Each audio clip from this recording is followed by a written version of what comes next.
Hey guys, thought I'd give you a quick end of the year update. Obviously a busy season, so not a whole lot's gotten done, but actually I'm at a really good turning point. So a couple of things I wanted to highlight. I got a seat, so let me throw this on here real quick. Been doing a lot of the wiring, so testers out there. So I'm just gonna throw it on for a quick mock-up. There we go, like so. So that's where the line of the bike is gonna end, right there. I've actually got the hoop, oops, crap. There we go. So I've got the hoop that raises up like so, follows the contour of the seat. And that's where the bike is going to terminate, which I think is going to give it this really dope, like Street Fighter sort of stance, which I'm all about. So I'll cut that off. That'll be the next thing. Finally cut the frame, put the hoop in. I've been doing some basic wiring, so systems that are online now. Replaced the clutch cable. I think that was in the last video. Clutch now works comfortably. A little tight, but it still works. Got a new brake master cylinder and a brake lever. I've already bled the brakes and it's full of brake fluid, so the front brake now works. I've also done the wiring to get the brake sensor to work, so when you pull the lever, it does actually trigger the rear brake light. You can't see it obviously because it's not hooked up, but it does actually carry the current over, so that's good to go too. As you know, there's been a few things about this project that I've been kind of umming and ahhing about. The carbs are still carbing. Actually, I'm going to ask for some help. These three seem to have normal action on them. You pull the spring and it wants to move. This one seems to be utterly and completely frozen.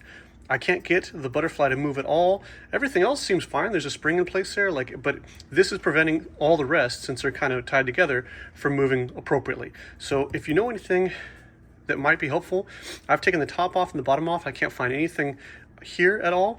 And I've used tons of PB Blaster to try and get it to free up if there's anything seized in there.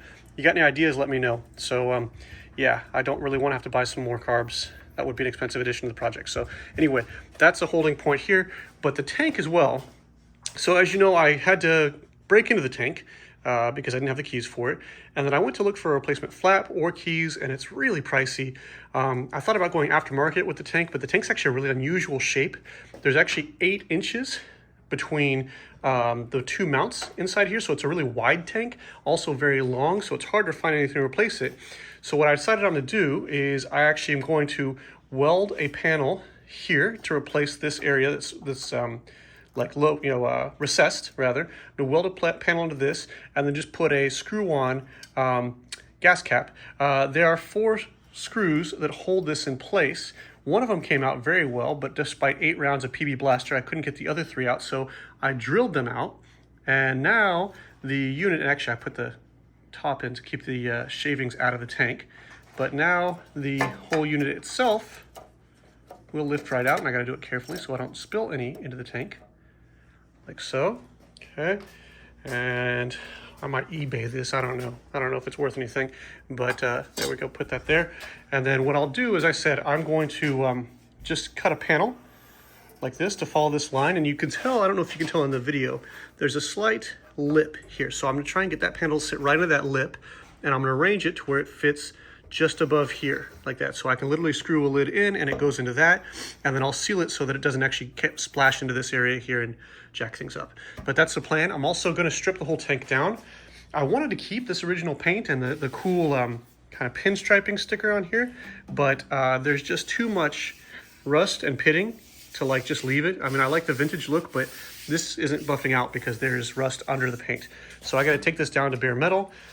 I'll respray it, put the Yamaha badging back on there, and yeah, so slow progress. Oh, a change of plan with the exhaust too. My son was getting really upset that he won't be able to ride with me for shakedowns. So I'm going to put the rear pegs back on, some new pegs back here, and then I'm going to take the exhaust and actually probably just dump it like this, just a short length of pipe, and dump it out like that. So the dog agrees, right, Tilly? Good girl. So that'll be easier and it'll get a wicked sound too, but yeah, slow progress. So hopefully the next video, what I plan to do is go ahead and just cut the frame. I'll just do a video of me cutting the frame and then maybe even welding the hoop in place so we can get a kind of a final line.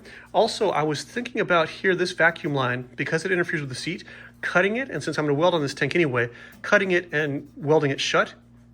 If you know anything about a vacuum line delete, please hit me up in the comments, okay? So as always, thanks for watching, guys, and have a great new year.